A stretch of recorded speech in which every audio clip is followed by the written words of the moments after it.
Here in the summer residence of the Earl of Athlone and the Princess Alice, the representatives of King George VI in Canada, rooms had already been set apart for the President.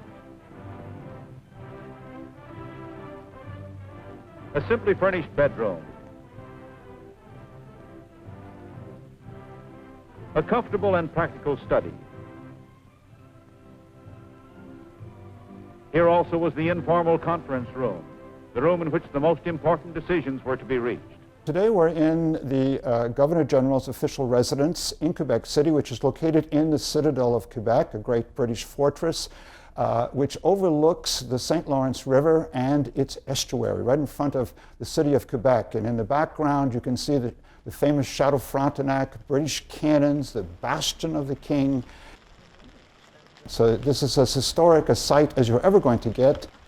This site will be used to host two major conferences between the Allies, between the British and the Americans, hosted by the Canadians.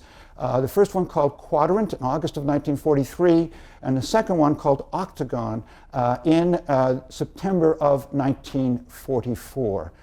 He was met by the Prime Minister of Canada, Mr. Mackenzie King. Churchill had come much earlier than Roosevelt. He had been in the city and had gone about and had been, at different receptions. And we have pictures of him being cheered by the crowds as he drives through the street. And he loved the limelight. He'd be standing up in the open car, and everybody is looking at him.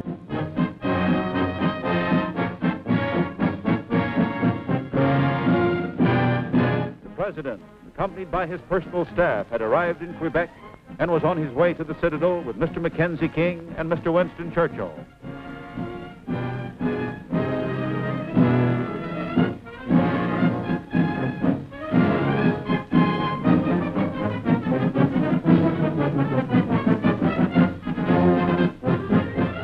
And Mackenzie King, our Prime Minister, for him, this is an extraordinary moment to host this.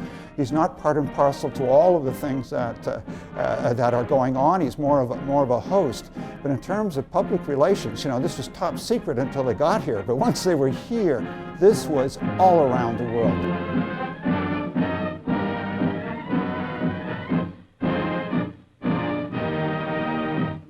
The President and Mr. Churchill granted an interview to the press. The newsreels, the National Film Board, the photos that were taken, this was a major, major moment for Canada and for Mackenzie King. And it's interesting, in the Citadel you have over 500 officers that are brought from all over the world, coming from North Africa, Mediterranean, from Washington, gathering here.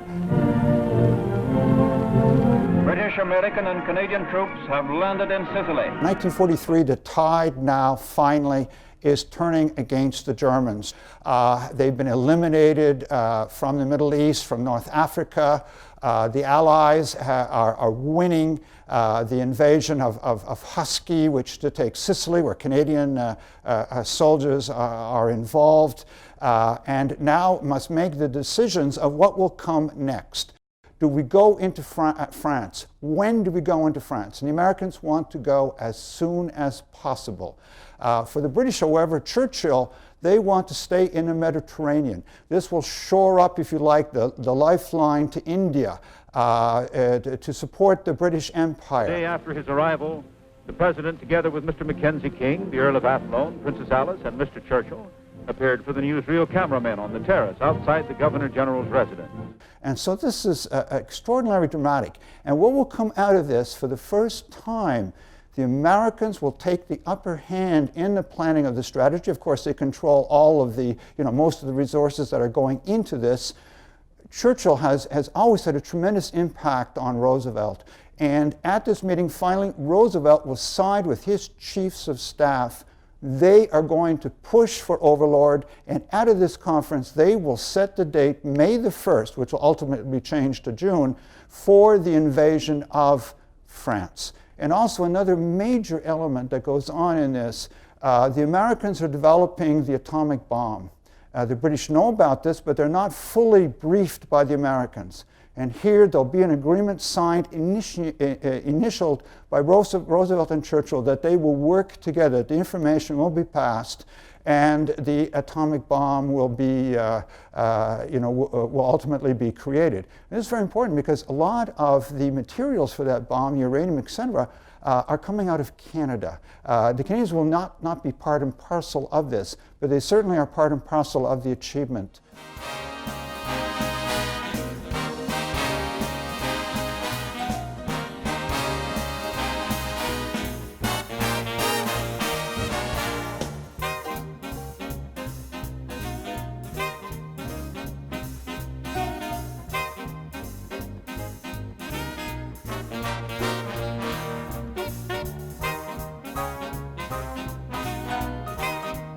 It's not something that's necessarily well known either, I think, among the locals or Canadians per se, because it's such a long time ago. And again, it was a series of conferences that went on.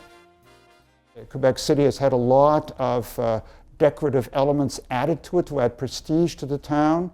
I think it was in 1999, 2 busts were made, one of Churchill and one of Roosevelt, that were placed next to the main gates into the old city itself. It's just one of those vestiges of this extraordinary history, especially of World War II. It was a moment in world history when the tide turns.